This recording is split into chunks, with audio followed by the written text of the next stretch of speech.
people are so scared of. So Harry! He keeps staring at me! And the Russian lady goes, "Thank you very much," and produced the sound. We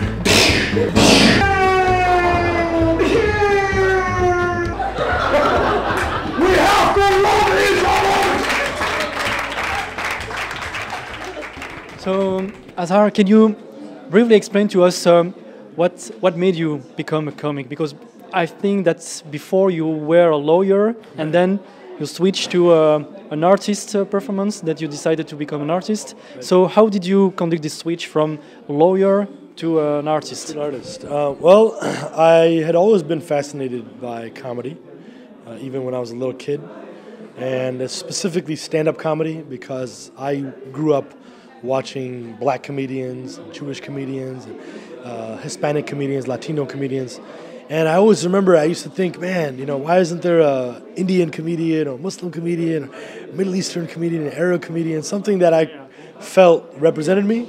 You felt that you had to fill a gap?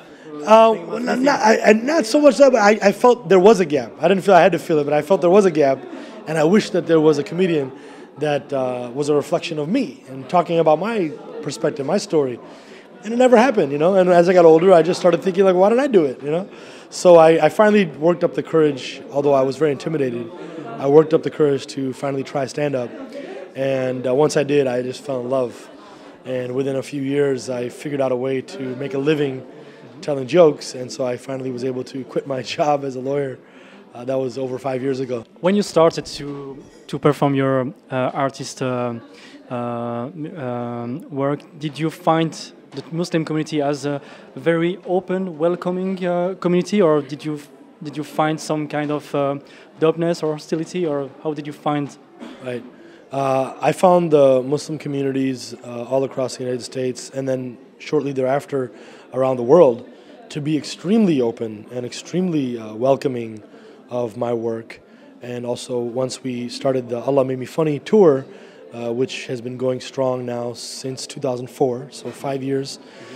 We've been overwhelmingly supported, alhamdulillah, all praise and thanks to God, by all the communities.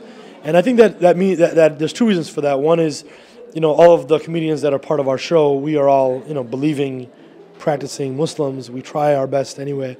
So there was not a feeling that, you know, we are outsiders coming and, you know, with an outside perspective. It was more of an insider perspective, and there's a lot of inside jokes. You know, even tonight I did some material. You know, I can stand on stage and talk about, you know, Arab men. They're very loud and very passionate, and I can do that because I'm doing it from a position of knowledge and love. You know, because I am part of that community. Whereas some comedians who come from the outside, they may not be welcomed.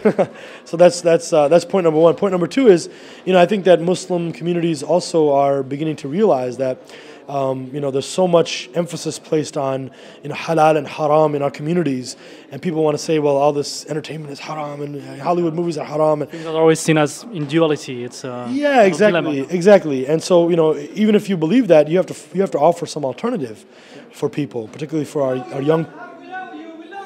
That's right. See that? That's Belgium. And so I was just making the point that, you know, you have to offer an alternative to people if you want them to stay away from certain types of content or certain types of entertainment material. You know, there has to be some alternative, particularly for young people and children. I mean, they need something that is going to be appropriate for them. And so that was another reason why we found a lot of love. And actually, it's funny because it started very much as a show.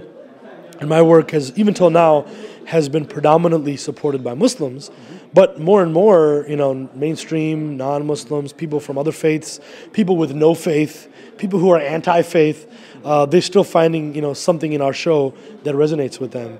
Can we use love as a mean to raise sensitive issues or sensitive questions? Love is a good medium? Love, are you saying? Love. Smile. Oh, laughter. Humor. Yeah, humor. Yeah. I was going to say love. Of course, you can always use love. Yeah, always, of course. I think so. You know, the history of stand-up comedy is one that is connected in some ways to the historical jester. And the jester was the person in the king of the court and the court of the king who was actually paid by the king But his job was basically to make fun of the king, and to make jokes, that were appropriate for the environment. But that included, sometimes ridiculing the stupidity or the mistakes or the shortcomings of the leaders. It's spreading messages. That's right, and it was a very special position that the jester enjoyed. And of course, I would say the modern or the contemporary manifestation of that is the stand-up comedian. And it's born out of the 1940s and 1950s in America. That's where the original stand-up comedians come from. And they were basically black comedians and Jewish comedians. And they were talking about social issues. They were talking about racism in America. They were talking about anti-Semitism in America. They were talking about, the civil rights issues of that time. And it's interesting because, of course, stand-up has evolved and grown, and it's now been exported all over the world. People are doing stand-up everywhere in local languages. And in some places, it's lost some of that political edge, some of that socially conscious edge. But in other parts of the world, and some comedians, even in America, till now, they take that responsibility very seriously.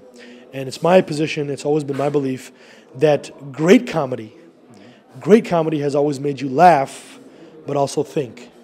And that's what I aspire to do, What I'd love to do is what somebody like Richard Pryor was able to do. Inshallah. Richard Pryor was an early black comic from the 60s, started actually in the late 50s.